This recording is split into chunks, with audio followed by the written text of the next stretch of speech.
नमस्ते मित्रों। हम अनेक बार चर्चा करते हैं कि हमारा भारत देश राजनीतिक तौर के से तो स्वतंत्र है, लेकिन हमारी मानसिकता अभी भी गुलामी में है।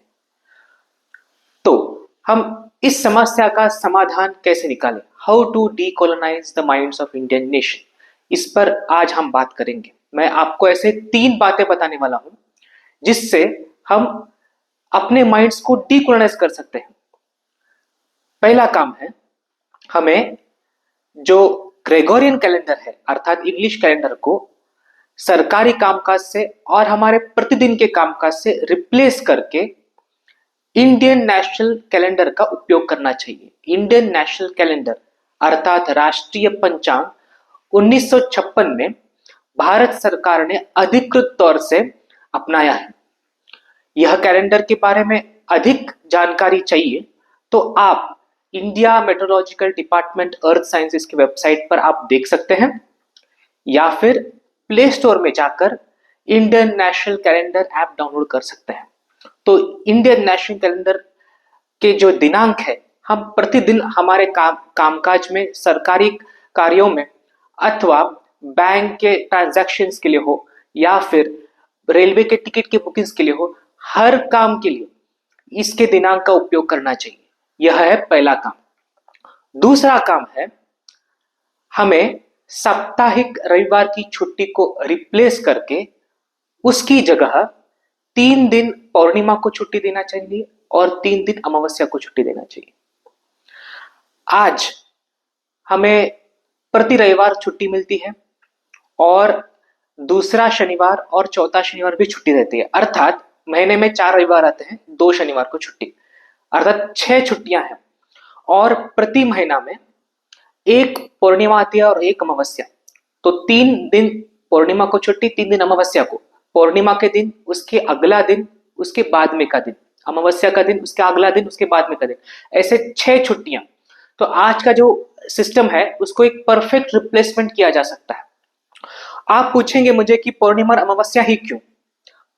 आप यदि हमारे सांस्कृतिक, धार्मिक या सभ्यतापूर्ण जो कार्यक्रम है, त्योहार है या फिर मेले है, मेले अर्थात फेयर है, अगर आप उनकी सूचियां निकालेंगे और वो कब आते हैं वो देखेंगे, तो हर हमारा त्योहार, बहुत सारे त्योहार वो पूर्णिमा या फिर अमावस्या को ही आते हैं। हमारे बहुत सारे व्रत वैकल्य हो, हमारे आध्यात्मिक कार्यक्रम हो, आध्यात्मिक कर्म हो, वो सभी पूर्णिमा अमावस्या को ही आते हैं। इसलिए हमें पूर्णिमा अमावस्या को ही छुट्टी देनी चाहिए। यह होगा हमारा दूसरा काम। और तीसरा और महत्वपूर्ण काम है, सरकारी शासकीय कामकाज से इंग्लिश भाषा का उपयोग पूर्णतः बंद करना चाहिए और उसकी जगह भारतीय भाषा का ही उपयोग करना चाहिए। हम बोलते हैं कि सरकार लोगों ने बनाई है, ओके, लोगों ने बनाई है सरकार और लोगों के लिए सरकार है।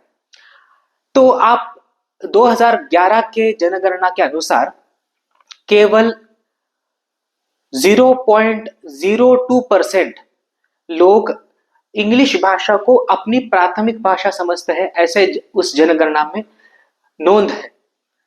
तो यदि लोग इंग्लिश भाषा को अपनी प्राथमिक भाषा समझते ही नहीं है, तो ये सरकार इंग्लिश भाषा में अपने समाज के साथ, हमारे जनसामान्य के साथ बात क्यों करना चाहती है? तो आप मुझे पूछेंगे कि इंग्लिश, आज तो स्थानिक भाषा और इंग्लिश का उपयोग किया जाता है हर राज्य में, तो इंग्लिश का रिप्लेसमेंट क्या होगा? तो मैं कहूंगा कि इंग्लिश का सबसे उत्तम रिप्लेसमेंट है हमारी संस्कृत भाषा। संस्कृत भाषा यह हमारी सभी भाषाओं की जननी है। हमारे सभी धर्म ग्रंथ हो, आध्यात्मिक ग्रंथ हो, हमारे प्राचीन, हमारी सभ्यता इसी भाषा में जड़ी हुई है। तो संस्कृत भाषा, सामान्य संस्कृत, स्पोकन संस्कृत को इंग्लिश पर रिप्लेस किया जा सकता है। मैं पूर्णतः मानता हूं कि इंग्लिश को STEM, स्टेम अर्थात साइंस, टेक्नोलॉजी, इंजीनियरिंग और मेडिसिन में रिप्लेस नहीं किया जा सकता, क्योंकि उसका विस्तार बहुत हो चुका है। लेकिन शासकीय सरकारी कामकाज में इंग्लिश का उपयोग का कोई अर्थ नहीं बनता।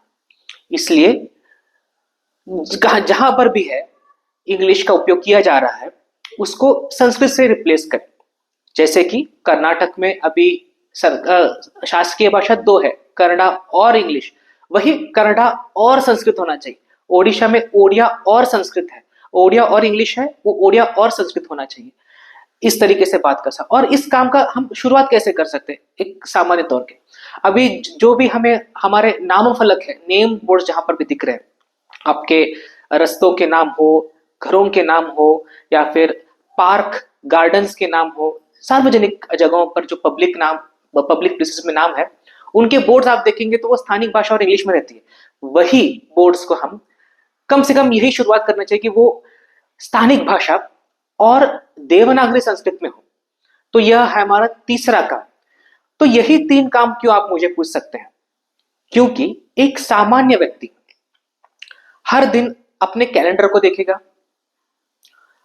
वो हर दिन उसको छुट्टी कब मिलेगी वो उसकी राह में रहेगा।